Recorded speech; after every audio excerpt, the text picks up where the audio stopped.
we have since the catastrophe of the 1930s learned some things, not as much as we like, about mitigating recessions. It's not an accident that we haven't had anything as nearly as bad as the 1930s, including this episode.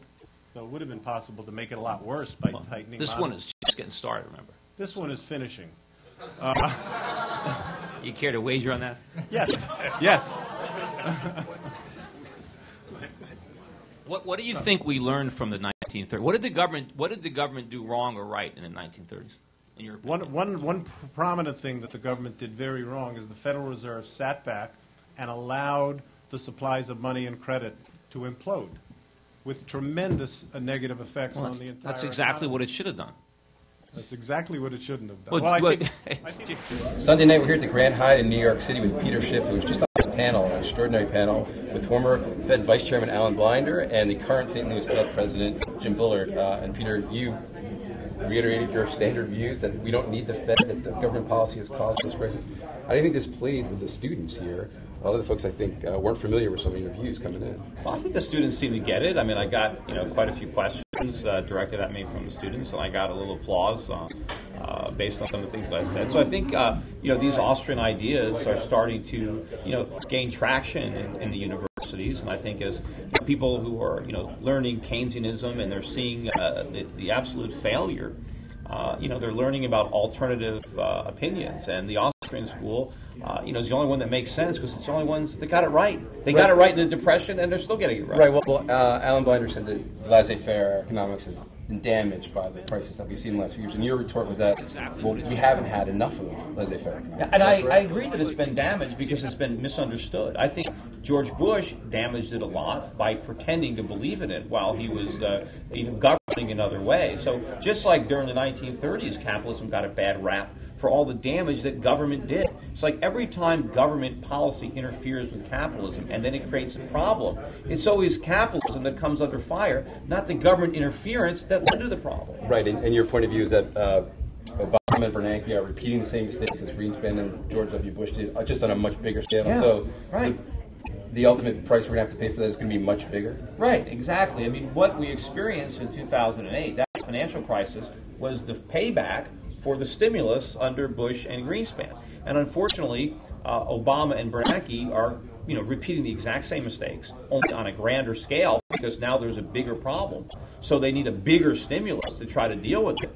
But it's the stimulus that is the problem. It's toxic, and it creates the next crisis, which I believe is going to hit the country in the next several years. And it's going to be a currency crisis that's going to bring on a much bigger economic and financial crisis than the one we think we just solved. Right, so when do you see that playing out? Because I did hear you say on the panel that maybe the economy, it can have the appearance of recovery for another 2 or 3 years? At most. Okay, because that seemed much longer than I would have expected. Yeah, well, that's like a best case or worst case scenario, right, depending how you look at it, because we have to borrow trillions now to keep this phony economy growing.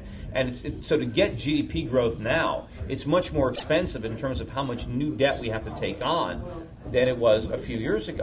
And I also don't think that any of the inflation that we're creating, the stimulus is financed by inflation, I don't think we're going to have another asset bubble like the real estate bubble or the stock market bubble that will make Americans feel wealthier.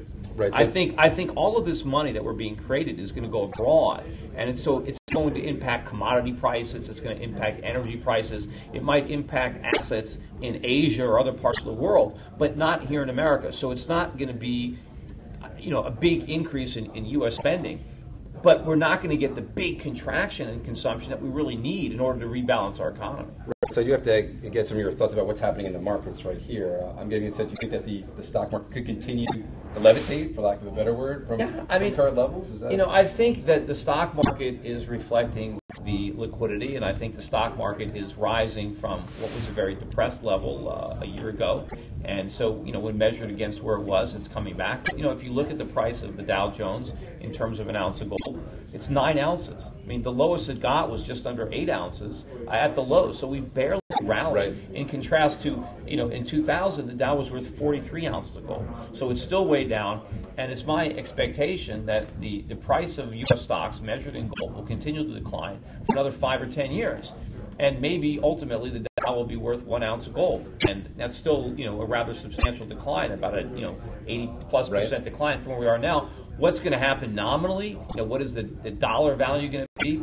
That's a much harder thing to figure out, because even though U.S. stocks will lose value, the dollar will lose even more value. And so on a relative basis, it looks like stocks are going up, but at a real basis, they're actually going down. They're just not going down as much as the currency in which we're pricing. Right. And short term, though, do you have any concerns that gold is crowded? It's a crowded trade. Everyone's short the dollar and long gold, and then maybe there's a bubble brewing in gold? No, not even close. Not even close. I mean, people have been asking me this question about gold for years. Remember, I started buying it in 1999, 2000, when it was below 300, and when it first got to 400 or 500, people were saying, "Is this a bubble?"